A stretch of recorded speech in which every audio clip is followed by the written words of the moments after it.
Le livre du ciel, tome 3, 27 décembre 1899. La charité doit être comme un manteau qui recouvre toutes tes actions, de telle façon que tout en toi brille d'une parfaite charité.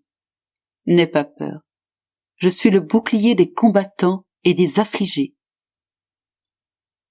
Il continuait de se montrer comme une ombre ou un éclair.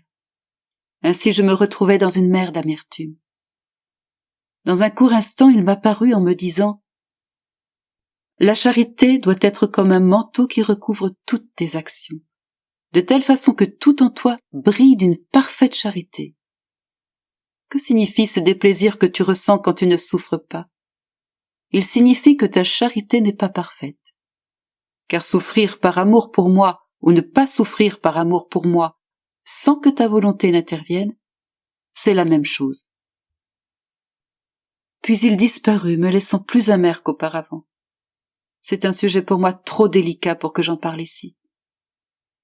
Après que j'eus pleuré des larmes amères sur mon état si misérable, et aussi à cause de son absence, il revint et me dit « Avec les âmes justes, j'agis avec justice.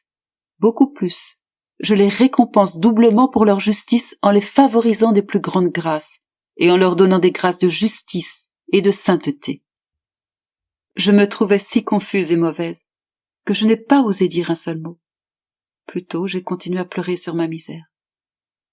Jésus, désirant infuser en moi la confiance, mit sa main sous ma tête pour la tenir, car elle ne pouvait se tenir seule, et il me dit « N'aie pas peur, je suis le bouclier des combattants et des affligés. » Puis il disparut.